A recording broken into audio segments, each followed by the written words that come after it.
그래서 우리 한 가지 더 생각해 봐야 될 것은 우리 이제 정탐꾼 이 사람들을 좀 생각해 봐야 됩니다. 이 사람들이 굉장히 재미난 분들이세요. 성경은 기생 라합에게 들어갔다 이렇게 얘기하지 않고 그 집에 들어갔다 이렇게 나오고, 그죠? 그 다음에 이 기생 라합이 그 사람들을 비즈니스 숙소에 이렇게 그 사람을 들인 게 아니라, 또는 그렇게 아주 특별하게 마련된 그런 방의 침실에 들인 것이 아니라 이 지붕 위에 올려놓은 걸로 봐서 이 사람들이 딴 생각이 있어서 들은 것이 아니라 자기의 신분을 감추면서 하룻밤을 보내기에 적합한 유곽을 선택한 것이 분명합니다. 우리가 이제 이분들이 이제 있는데 재미난 건 뭐냐면 금방 알아차린 거예요. 금방 여리고성 성주가 보고를 받습니다. 이스라엘 사람 중 첩자가 몇 명이 가만히 들어왔다.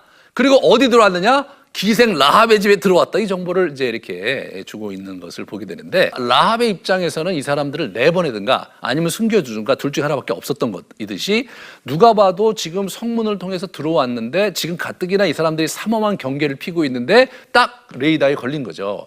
그래서 사람들이 볼 때 그냥 바로 유곽에 들어간 게 발각이 된 거예요.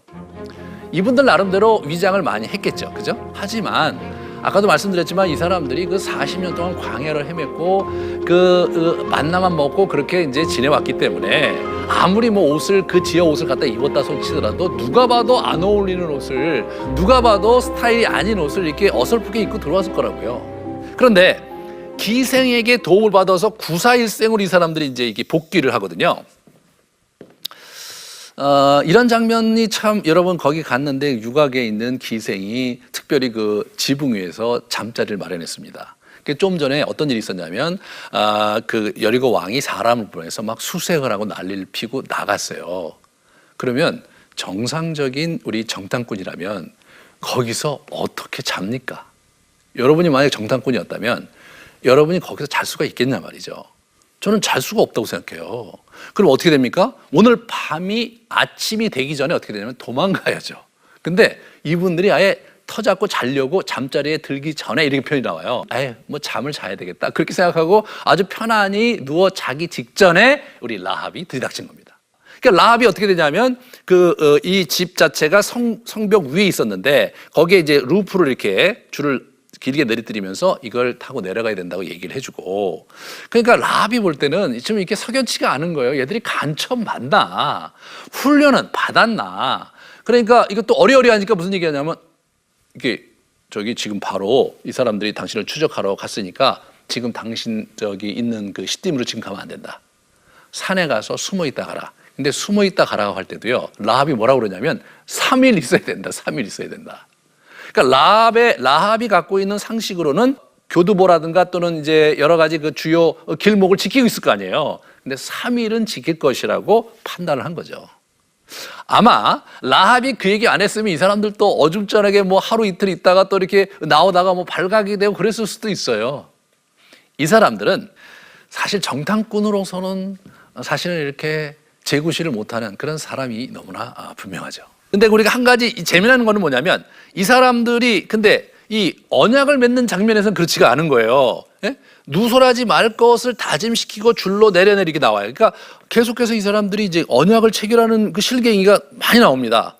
여러분 14절에서 21절 자체가 뭐냐면 언약을 체결하는 게 나오는 거예요.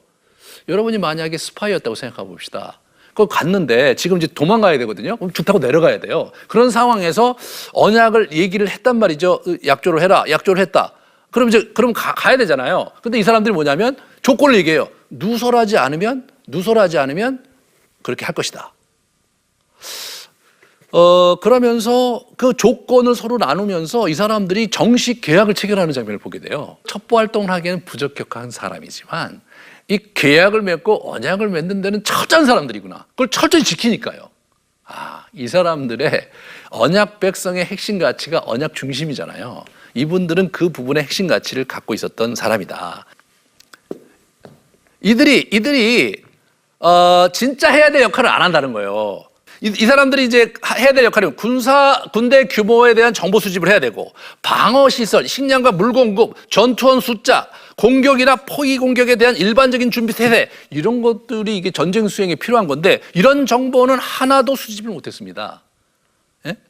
그래서 이제 23절에 보면 가서 우리 여호수아에게 보고를 하는데 자기들이 겪었던 거를 보고를 해요. 자기들이 겪었던 건 뭡니까? 유각에 가서 어려운 일이 당했는데 우리 라합이라는 그러한 그 창녀를 만나서 도움을 여차여차히 받아서 그 여인이 시키는 대로 3일 동안 이런 얘기밖에 없는 거거든요. 거기에는 전쟁을 위해서 필요한 그러한 건 하나도 없는 거예요. 하나도. 그리고 더 재미난 건 뭐냐면 그런 얘기를 들린 다음에 가져온 정보 자체, 정보가 뭐냐면 순전히 라합의 입에서 나온 것밖에 없거든요, 이게. 그래서 말하되 여호와께서 이 땅을 너희에게 주신 줄을 내가 아노라. 이 땅 주인들이 다 너희 앞에서 간담이 녹았다. 이런 얘기 한 거거든요. 하나님께서 정말 우리에게 주셨다고 그러더라. 그 사람들이 안다고 하더라. 그리고 그들의 간담이 녹았다고 하더라. 그런 얘기를 이 사람들이 보고를 하거든요. 근데 그 보고 내용 자체가 어디로부터 온 거냐? 딱 한 여자한테 온 거예요. 라합이라는 기생한테서 온 거예요. 그러면 여러분이 만약 장군이었다고 생각하면 그래? 그럼 너 그 정보의 근거가 뭐냐? 저기 우리 유각에 갔는데 그 집 주인인 그 기생이 그 얘기를 해주던데요. 그렇게 되면 어떻게 됩니까? 이건 뭐 한편의 코미디죠. 그러면 어떻게 됩니까? 그냥 참수형이죠. 여러분이 지금 그 고대 전쟁기를 보세요. 그건 그냥 참수형입니다.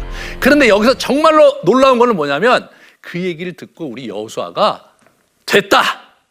우리는 출발이다. 출발이다.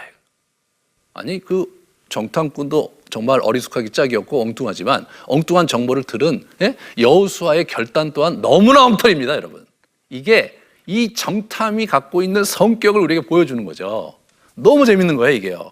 보시면 이게 이분이 영적 전투가 뭔지를 잘 알고 있는 사람이기 때문에 그런 거예요, 이분이요. 그래서 듣고 그걸 지시하고 그러면서 여러분 이 엉뚱한 그런 형태로 이제 가는데 이분이 실제로는 40여 년 전에 자기가 정탐꾼으로 거길 다 갔다 왔던 사람이잖아요.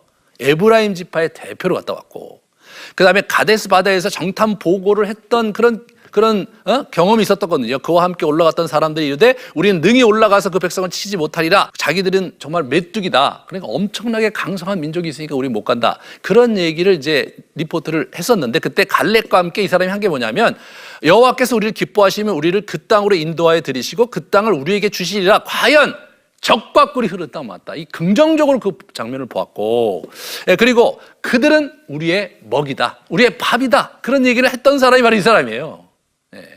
여호수아는 적정을 잘 알고 있었어요.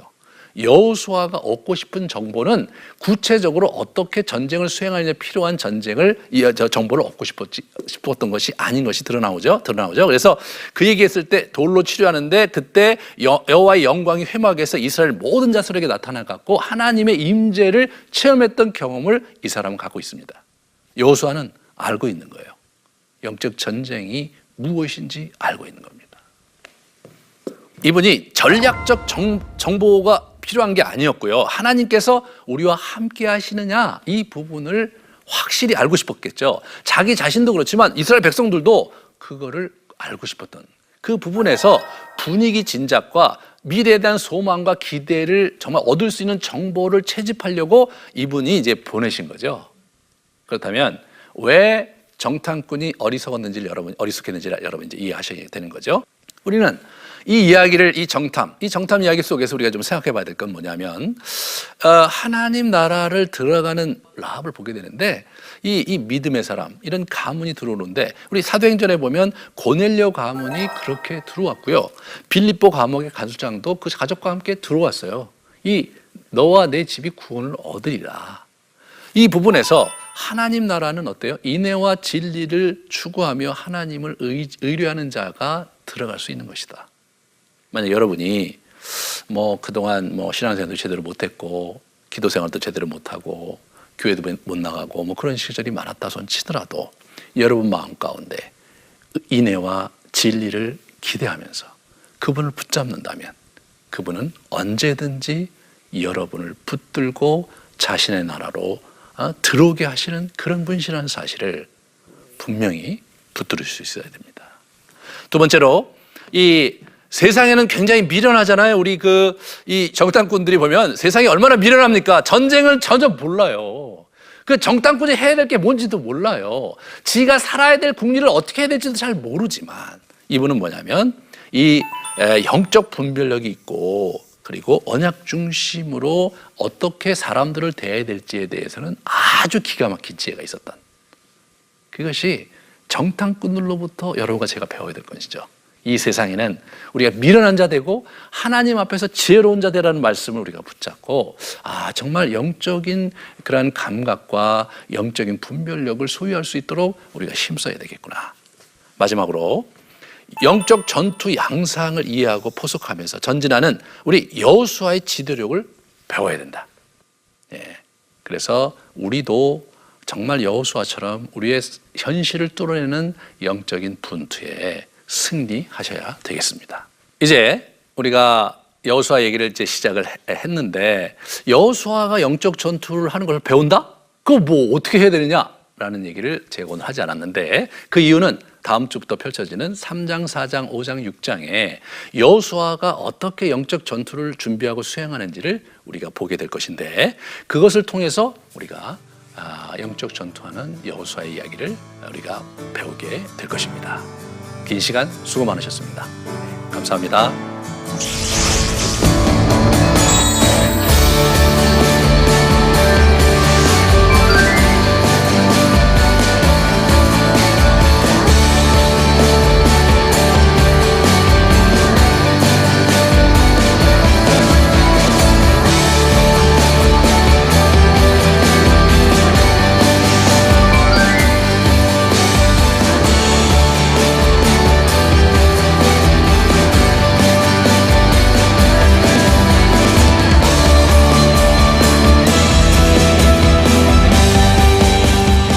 이 프로그램은 시청자 여러분의 소중한 후원으로 제작됩니다.